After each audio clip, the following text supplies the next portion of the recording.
It's the Brad and John Show. The Brad and John Show for Friday, March 7th. This is the B block, which means we started at about 7:20. Okay, was it earlier this week or was it last week that I mentioned that I heard on the radio a new weed killer, grass killer called Spruce? Was that last week or this week? It was this week. It was 2 days ago, so that would be Wednesday. And I've never heard it before, and neither of you had you. And during the break, you and I were talking off air, and you said that you found out some interesting stuff about this, right? Yeah, so you will never guess. So I had never heard of Spruce herbicide before, and it turns out it is brand spanking new, and it was launched in February. Brad, if I gave you 1,001 guesses, I guess that would be a baker's dozen, you would never guess who makes this. I'm going to give you a hint, though. They are a home consumer products company. Is it Johnson & Johnson or somebody You're like that? You're so close, Brad. Think of consumer packaged goods. Everything would be who's the Colgate? Who's the big dog? You're so close, Brad. Yeah, Procter & Gamble. Yes, Brad. Procter & Gamble has entered the lawn and garden, the LNG realm. I think this is their first entry. From what I understand, this is their first entry into lawn and garden. And they have a herbicide now.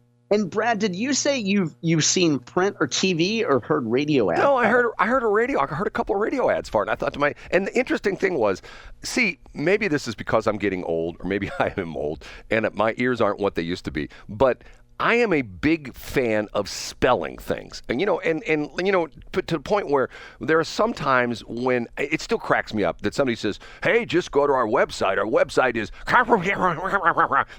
Intuit.com / whatever. Right. They don't spell their name. And you go like, okay, and for example, Intuit is that like INTOIT, Intuit, yeah, right? People, not everybody knows how to spell it. So the second time I heard this, and I thought they said Spruce. The second time I heard that, they're saying Spruce. So I pull up my phone and Spruce, and I'm going like, okay. Now, what's frustrating to me is I've told the story. And, here John's going to get upset. Here he goes to another story. Remember, I told you, was it last summer, I think I was telling you that instead of using Roundup like I normally did, I bought another product, which I said didn't work. And that was what? That's Spectracide? That's local company? That was made by St. Louis's own Spectrum Brands. Yeah, Spectracide makes a lot of lawn and garden products, too. Now, you being the expert in this field, okay, what is that? What chemical is in the Spectracide stuff? It's not glyphosate or whatever. Yeah, glyphosate. Glyphosate. And they sell glyphosate products, a whole lot of glyphosate products. So you can buy, if you went to Walmart or you went to Home Depot, there's a ton of companies that aren't there that sell glyphosate products. Glyphosate is generic. It's off patent, and anybody can make it. They can't slap the Roundup name on it, but they can call it whatever they want to because it's off patent. So what's the Spruce stuff? Oh, so great question. So this is the crazy thing, and this is the differentiator. The shtick of Spruce is that it's all natural products. There's nothing scary in Spruce, which is why they market it. We'll talk about which popular late 90s, early 2000s group they're partnering with on this campaign. But their natural ingredients, or what they call the safe natural ingredients, are sodium lauryl sulfate, which is in almost every toothpaste. It's like a surfactant. And SLS, besides being in toothpastes, that's really helps the chemical permeate the surface of the leaf, in other words, so that it can get moving. There's something called geraniol, which is an essential oil. You know how broads on Facebook are always peddling their essential oils? Geraniol is an essential oil that disrupts cell membranes. I'm reading this from Spruce, by the way.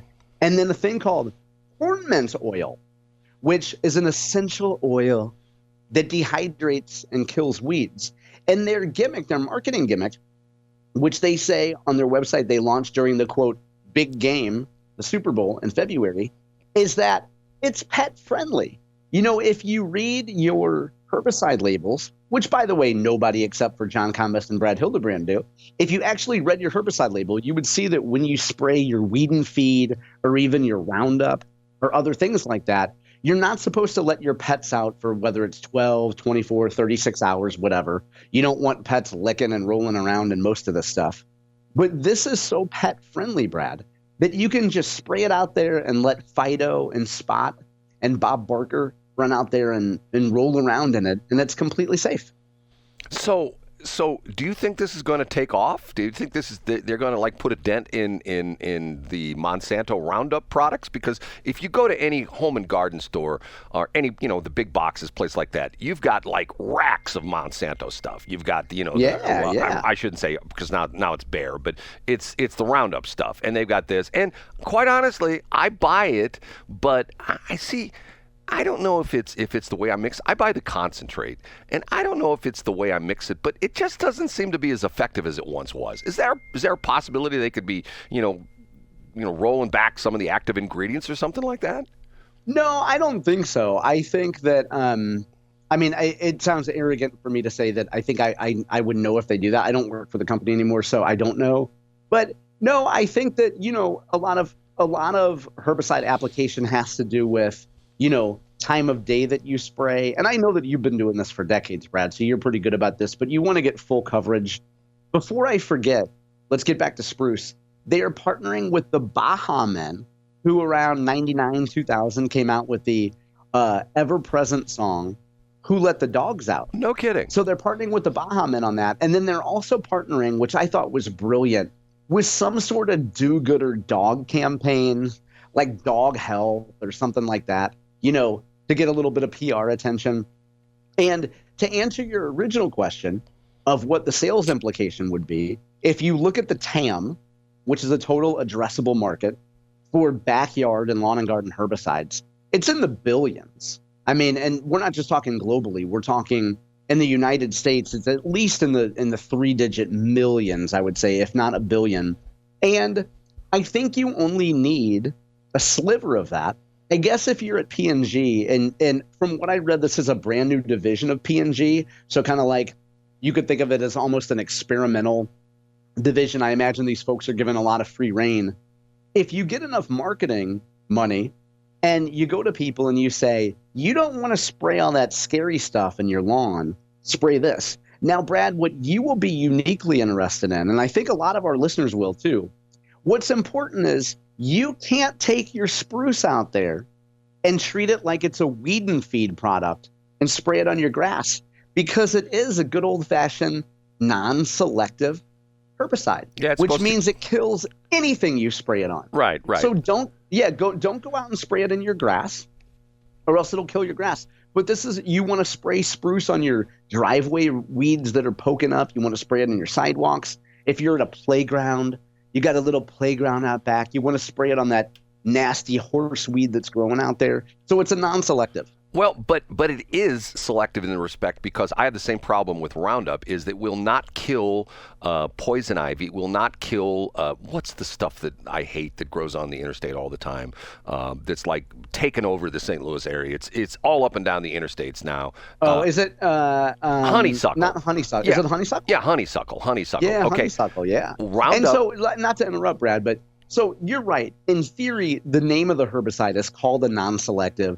But poison ivy, you can buy specially made Roundup brand products that's I forgot the name of it, but it's for lawn and garden, and it's called poison ivy control. Poison ivy is just plain hard to kill with any selective herbicide. So when you buy a mix like that, you're going to have several herbicides together to try to kill that weed. I buy Crossbow. You ever heard of that? Is that the one that you said didn't work? Oh, no. Crossbow is like really good at that. It kills poison ivy. It kills. Now, the interesting thing about Crossbow is if you spray it, and trust me, I know, I have several years experience with this. If you spray it on honeysuckle, you'd think like, okay, I wasted my money. 2 weeks goes by, I really wasted my money. 3 weeks goes by, I want my money back. 4 weeks goes by, then it starts to work. It works. And you know why, Brad? I just looked this up. So the main active ingredient in Crossbow is 2,4-D, which is what most people, if you go to Home Depot or Lowe's or whatever, and you buy what's called weed and feed, right? The most popular stuff out there. If you spray it, it includes 2,4-D, and 2,4-D works different than a Roundup. 2,4-D works by, it's essentially a steroid for weeds, which makes it grow uncontrollably fast. So, Brad, you won't see the weeds die right away if you're spraying Crossbow. Whereas with Roundup, in 24 hours, you might start to see a little browning of the leaves. You see what I'm saying? Well, John, now you mention that, when I get that crossbow in my hands, my fingers get to the point I get like the Incredible Hulk that I can like grab I think that's just boomer rage, Brad. I don't think that has to do with the herbicide. I can grab a baseball and crush it and the strings come out, that kind of stuff. That, now I know where that steroid stuff is working on my fingers. Okay, see, I bring up weird stuff and John does the research on it. That shows the difference between you and I. Okay.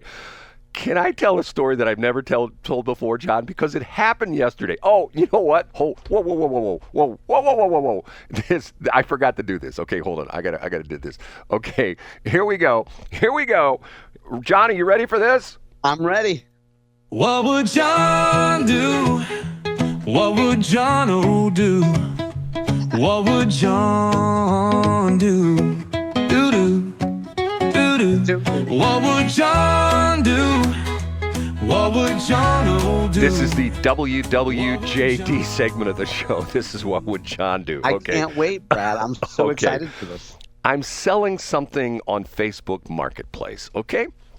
And I'm selling it yesterday, and two old guys. And for me to say two old guys, that means they are really old guys because I'm an old guy, okay? So two old guys come and show up. And the guy who is actually interested in buying what I'm selling is a little bit, not very nice to me from the get-go. So his partner is asking me a question, and I start answering his question, and the guy who is actually buying it looks at me and says, "Shut up." So what did I do? I said, you know what? Oh, hold it. First off, let's ask, what would John do? What would John do? Just real quick here, did you meet them somewhere? They didn't come to your house, right? Oh, they came to my house. Yeah, they came to my house. Yeah, and wow. Okay, like red flag number one. Okay. You're letting strangers know where you live. Okay. You know what? Everybody knows where I live, so it's no big deal. Yeah. We'll get beyond that. Okay. So the question is, should you let your pride get in the way of making the sale because the guy is such a jerk? Should you stand on principle and say, "Get the F out of my driveway," or wherever you were standing? Good Lord willing, you didn't let them in your house. Do you stand on principle, or do you take the cash and send them on their way? I would, in my younger days, I would let pride stay in the way and tell them to F off. In this case, I would probably take the cash and then tell them to get out of here. Well, I should have been a young John because I told the guy to leave. Good job, Brad. What a jerk. I mean, not you. I'm talking about him. And what was his problem? I don't know. I mean, I really don't know. I mean, it sort of took me aback because his buddy asked me a question about what I was selling, and this guy, and I started explaining, and he literally looks at me and he says, "Shut up." And I'm going like, okay. So what's interesting was he saying it like, "Shut up, I'm already going to buy it"? No. No, he was doing the, well, I don't know. It's not like it looks like it in the pictures, blah, blah, blah, blah. One of those kind of deals. So what did I do? He told me to shut up. I immediately shut up, and I walked away. I walked about 20 feet away, and believe it or not, I leaned against a trash can. It was laying in my driveway. I leaned against my trash can, and I just sat there, and I thought to myself, okay, I'm sort of done with this. So the guy strolls over to me slowly, and he says, "Well, I got a couple more questions." And I said, no need for any more questions because I'm done. And he says, "What do you mean you're done?" I said, "I'm not going to sell it to you." And he says, "You're not going to sell it to me?" And I go, "No, I'm not going to sell it to you." And he says, "Why would you do that?" And I said, "You know what? It's my prerogative. I can pick who I want to sell it to. And you know what? I've had interest in this. And there's supposedly another guy's going to be here in a couple hours. So, yeah, maybe he'll appreciate it." And he says, "Well, it's not that I don't appreciate it." I said, "I just don't want to sell it to you." So he looks at me and he says, "Are you serious?" And I said, "Yeah, I'm serious. I don't want to sell it to you." So him and his buddy get in the car and drive away. He calls me 3 more times during the day. Matter of fact, he called me last night at like 9 o'clock, and he wants to know, is it still? And the other two, because I knew his number because I had his number. I knew the number. It was an interesting number because I'm a numbers guy, phone numbers, and it had repeating numbers in it, which caught my attention. So when I saw it come up a couple times, and quite honestly, the other two times, one time I was in a meeting, the other time I was on another phone call, and he never left a message, never left a voicemail, just called. And so I called him back after the third time he called me, and I got his voicemail, and I said, hey, this is Brad. I'm returning your call. I gave him my phone number, which is 314-280-8880 for those of you who want to call me or text me. So last night about 9 o'clock, he calls me, and he says, hey, this is, I met with your, oh, yeah, I remember you. He says, well, I still want to buy it. I go, it's sold. It's sold. It's sold. And he says, did you get your asking price? I said, I got my asking price and then some. And he's going like, okay, thanks, sorry, bye. And that was it. That's great. First of all, I love that story. And second of all, good for you for standing up for yourself, Brad. You know, I'm like, you know what? Life's too short. And, you know, I've talked about this before, John. When I'm out in public, and I'm not trying to go, oh, what a great guy he is. If I'm, you know, at a restaurant and a waitress or waiter is waiting on me, I am like super nice to them. I'm nice to people. I hold doors at stores. I've told the goofy story about, it happened to me so far this year, but it happened to me, I think, in October or November of last year, where I'm holding a door for a woman. You know, I tell you where I'm at. I'm at a Quickie Mart, and this woman's like halfway between the gas pumps and the store, and she's walking in, and I purposely stood outside and held the door for her, and she approached the door. She says, I'm perfectly capable of opening the door myself. Okay, whatever. You know? Oh, wow. Well, yeah, you can't control people like that. Right. It's like, okay, whatever. To me, it's common courtesy. You know, and it goes back to the crazy, stupid thing that's stuck in my head. We just talked about it this week, the saying that the real measure of a person is how he treats people that cannot advance his place in life. So in other words, if you're dealing with a waiter or waitress, you're a jerk. But if you're dealing with the banker who you're trying to get a loan for, oh, sir, I'm so happy that you met with me. I love this bank. I love the fact that you have that really nice drive-up window. You know, stuff like that. You're just, you know, he's going like, okay, shut up, guy. You know what I mean? And to the point where I'm not a perfect person, you know, but I'm telling you, and even to the point where I have had people I've had like lunch and dinner with me say to me, wow, you're so nice to the waiter or waitress. Now, I will tell you this. I know women that have told me this story, that they have gone on dates, and the dude they were in was rude to the waitress. That's it. They're done. They're done. You know what I mean? They're like, okay. You know, like, okay, if this guy is going to be rude to the waiter or waitress, he's just showing his true colors. You know what I'm saying? Yeah, I think that's probably one reason why women would reject it, and it makes a good story for them. And I know we're up against time here. As I reminded a listener to our show who's wonderful, who was once speaking highly of a Democrat lobbyist, the real measure is, how do people act, and are they quote-unquote nice when they have some level of power? So if a little, are we allowed to say P-I-S-S-A-N-T on the air, Brad? You're talking about that French Pissant, delicacy? The French artist Pissant, yes. Right. If a little Pissant Democrat is real nice, he's so nice, everybody likes him, he's nice. Would he have been so nice back when Democrats ran Jeff City 30 years ago?